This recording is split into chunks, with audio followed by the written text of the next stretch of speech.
यो जापानमा चाहिँ बोल्नेको नबोल्नेको चामल पनि बिग्दैन, बोल्नेको मकैको पिठो समेत बिग्छ। त्यही हो कि त्यससँग चाहिँ अब नेपाली बोलौँ भने भएन, इङ्ग्लिसको ई पनि आउँदैन उनीहरूलाई हैन। नेपाली नै हो। करेन्ट चाहिँ यहाँ छ मेरो कोक, मेरो त favourite Coke. Hello guys, this is me Saraswati Tamang and this is my first video in Japan. मैले चाहिँ जापान आएर चाहिँ भिडियो चाहिँ फर्स्ट टाइम बनाउँदैछु। यहाँ चाहिँ गाडी जाँदैछ। निशा हेलो गरो। अनि हामी दुईजना चाहिँ कहाँ जाँदैछौँ भने जापान हो नि गाइस होइन, टाउको केही नगरे पनि टाउको चाहिँ यतिको चाहिँ गर्नुपर्छ, झुकाउनुपर्छ। अनि म चाहिँ के भन्छु भने होइन, मैले चाहिँ के अरे अस्तिबाट चाहिँ मुख पनि धोएको छैन, त्यही पनि म चाहिँ यत्तिकै जाँदैछु। म चाहिँ नेपालमा जस्तो त्यस्तै हो, म चेन्ज पनि भएको छैन किनकि मलाई अल्छी लाग्छ मुख धुन चाहिँ नेपालदेखि नै। अनि टिकटकर, हाम्रो टिकटकर हेलो जाठी भन्ने वर्ड उनीहरूकोमा चाहिँ धेरै नराम्रो मान्छ किनकि हाम्रो तामाङहरूकोमा चाहिँ नर्मल्ली यत्तिकै बोलिन्छ।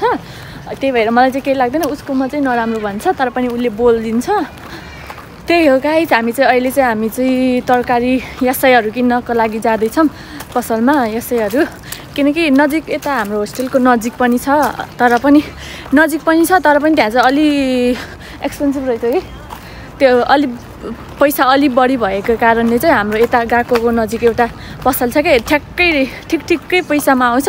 त्यही भएर चाहिँ हामी दुईजना चाहिँ जाँदैछौँ त्यता। अनि यो चाहिँ हाम्रो के अरे हामी बस्ने ठाउँको हागियामा चोको beautiful place and beautiful girl. न त एकचोटि देखाउ न मलाई नि, एकचोटि मलाई देखाउँछ मेरो साथीले, देखाउ त यसरी। मुख नधोइ पनि भिडियोमा त राम्रै आउँछ, भिडियोमा त राम्रै आउँछ।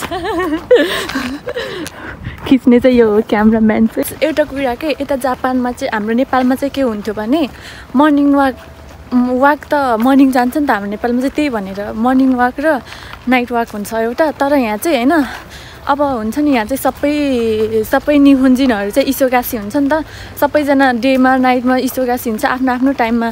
जब फ्री हुन्छ त्यतिखेर यसरी वाक जाने हो नि त। हेर्नु है यहाँ चाहिँ सबैजना वाक जाँदैछ। अनि हामी त कहाँबाट वाक जानु गाइस होइन। राति सुत्छ 1-2 बजे अनि उठ्छ 11-12 बजे अनि खाना पकाइ त्यस्तो गर्दा 3 बज्छ। फेरि अब एकछिन सुत्नु पऱ्यो अनि फेरि खाना बनाएर खानु पऱ्यो। हामीसँग चाहिँ टाइम हुँदैन। आरुबाइतो भयो भने चाहिँ हामी ठ्याक्कै आफ्नै लिमिटमा के अरे पार्ट टाइमको लागि सिफ्ट नहालेको पनि धेरै भन्नाले कति भयो नि हामीलाई नहालेको भयो होला 1 हप्ता जति 1-2 हप्ता जति भयो होला हालेको छैन। तर पनि केही छैन, बोल्नेको यस्तो हो कि यो जापानमा चाहिँ बोल्नेको नबोल्नेको चामल पनि बिग्दैन, बोल्नेको मकैको पिठो समेत बिग्छ। त्यही हो कि त्यस्तै हो कि। अब यहाँ चाहिँ यस्तो दौडिँदैछ। मैले चाहिँ के सोचेको थिएँ भने मैले चाहिँ जापानमा आएर चाहिँ म यस्तो भिडियो बनाउँछु उस्तो भिडियो बनाउँछु। के सोचेको थियो कि म जापान आएर पनि आज 38 डेज भइसक्यो। 38 डेजमा चाहिँ मैले अहिलेसम्म यसरी यतिकै भिडियो पनि बनाएको छैन। किनभने मैले चाहिँ के नेपालदेखि के सोचेँ भने म त त्यहाँ नेपालमा जाने बित्तिकै के भोलिपल्टदेखि नै अब केही भिडियोहरू क्रिएट गर्छु होइन, काम नगरुन्जेल चाहिँ के यस्तो अलि इन्जोय गर्छु भनेर सोचेको थिएँ। तर यहाँ आएपछि त मेरो सबै चकनाचुर भयो, मैले केही पनि बनाएन होइन। यहाँ आएर 9 दिनमा मैले आरुबाइतो गर्न थालेको अनि 1 मन्थमा चाहिँ मैले जम्मा 7 डेज गरेको छ कि 7 डेज गरेको छ। अब 7 डेजको स्यालेरी चाहिँ 19 मे 19मा आउँछ। अनि मे 19मा आएपछि चाहिँ अब कति आउँछ त्यो चाहिँ थाहा भएन। अहिले चाहिँ हामीलाई आरुबाइतोमा के अरे हालेको पनि छैन, सिप नै हालेको छैन। त्यही भएर हामी चाहिँ यतिकै पसलतिर जाने आउने, गएको जाने आउने त्यही काम हो।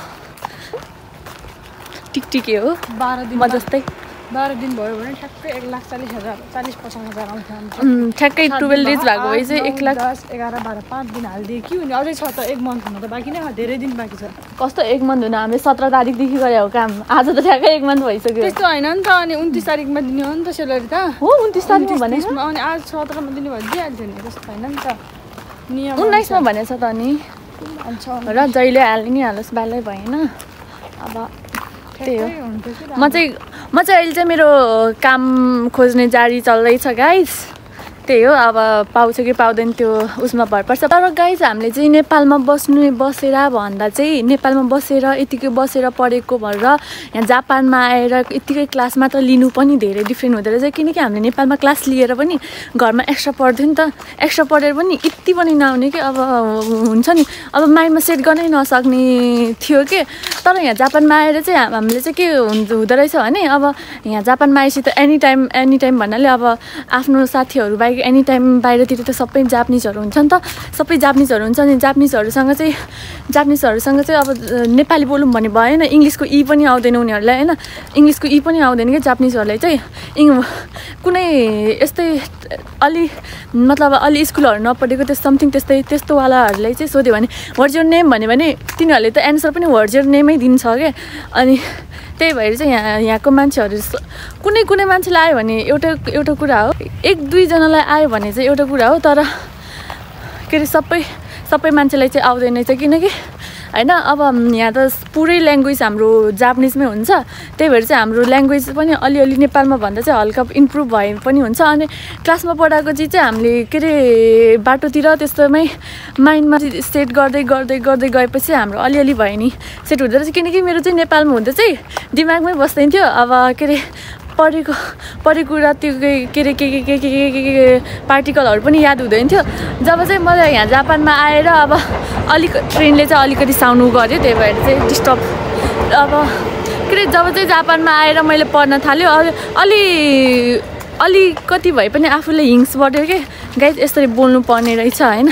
अब म चाहिँ यस्तो हो कि गाइज के अरे आफूलाई आए नि नआए नि हु गर्दै बोलिदिने, सबैसँग जापानिजै बोल्दिनँ, आए नि नआए नि अब इङ्ग्लिसबाट अलिअलि बोलिदिने, जापानिज मिक्स गरिदिने। म त फेरि क्लासमा पनि निसा त म क्लासमा पनि क्लासतिर पनि बोलिरहेको हुन्छ, नेपालीमै मिक्स गरेर हुन्छ क्या सेन्सीहरूलाई नेपालीमै सेन्सी यो त अनि सेन्सी पनि के गर्छ भने यो त गरिरहेको छ क्या।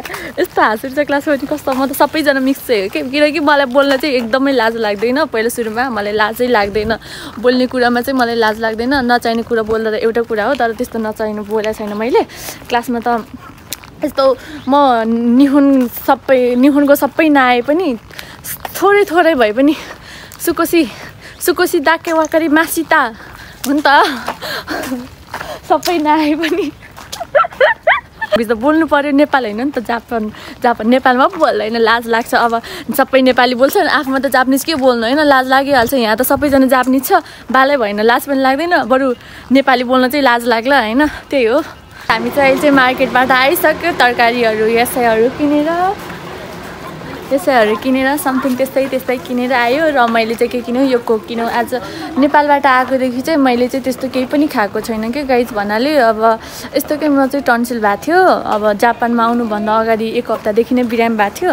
अनि बिराम भएर चाहिँ मैले त्यस्तो चिसोहरू केही खान पाइनँ कि नेपाल हुँदा पनि खान पाइनँ। अनि यहाँ आएर पनि अब 38 डेज इन जापान होइन, तर मैले अहिलेसम्म त्यस्तो आफूले खान मन लागेको चिसोहरू चाहिँ खाएको छैन कि। किनकि मेरो घाँटीले काम गरेको छैन। अब चाहिँ म चाहिँ खान्छु, मरे नि मरोस्, खाएरै मर्छु भनेर चाहिँ म चाहिँ खान थालेको। म यहाँ छु अनि यहाँ छ मेरो कोक, मेरो त फेभरेट कोक। पहिला चाहिँ यस्तो हो गाइज, किनकि मलाई पहिला चाहिँ कोक मन पर्दैन थियो, स्प्राइट मन पर्थ्यो क्या, धेरै चाहिँ स्प्राइट मन पर्थ्यो। तर अहिले चाहिँ के हो भने मेरो फेभरेट चाहिँ कोक नै भइसक्यो। ल गाइज हामी दुईजना चाहिँ अब रुम आइपुग्न लागिसक्यो। अनि हामी रुम पुग्न आइलागिसक्यो। निसा इतर छ, म इतर छु। किनकि हामीले जुन चाहिँ रुम आइपुग्न लागिसक्यो, मेरो यो कोक एउटा बोकेर चाहिँ म चाहिँ यहाँ पुरै घुमिरहेँ फन्ती होइन। गाइज अब चाहिँ हामी चाहिँ हाम्रो यहाँको स्टेसन, घरको स्टेसन हो यो, घरको स्टेसन अगाडि हो। अनि स्टेसन भन्नाले रेलको बाटो हो। अनि हामीले जुन चाहिँ अब निस्किन लागिसक्यो रेउको हो कि रेउपा हो, होस्टेललाई त्यही भन्छ, तर अब रेउको नै हो, रेउको भन्छ हो निसा। पुग्न लागिसक्यो त्यहाँ हाम्रो होस्टेल चाहिँ। यतातिर चाहिँ जापानिजहरूले लाइट साइड पाल्ने समथिङ त्यस्तै गराए। अब चाहिँ हामी पनि घर पुगेर ऊ चाहिँ खाना बनाउँछौँ, म चाहिँ आज चाउचाउ खाने भनेर सोचेको छु। डेलिभरी गर्ने मान्छे डेलिभरी गरिरहेको छ।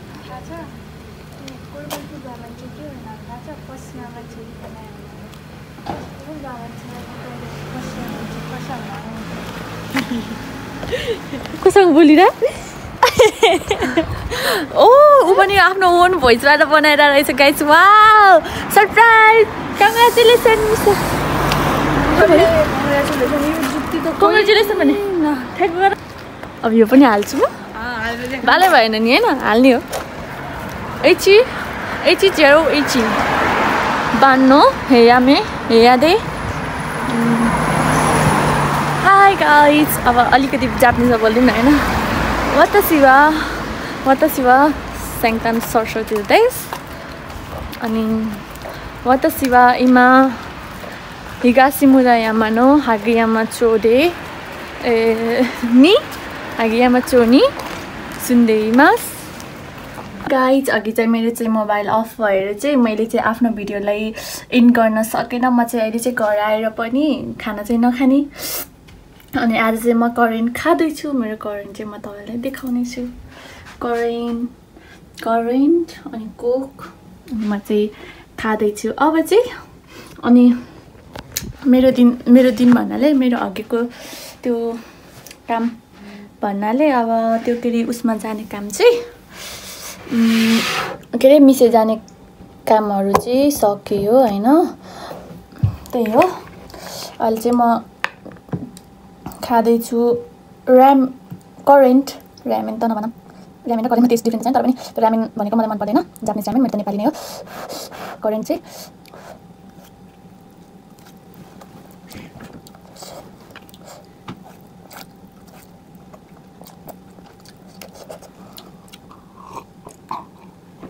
किमास चाहिँ भन्न बिर्सेछ अब सकिएपछि चाहिँ के भन्छ थाहा पनि छैन गाइस मलाई चाहिँ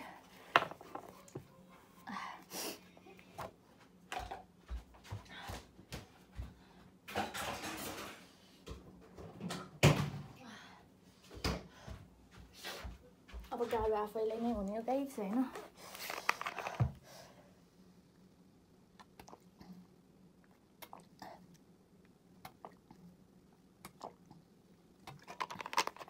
enough for today's bye bye guys thank you for watching video अनि सबैजनाले चाहिँ मेरो फर्स्ट भिडियोलाई चाहिँ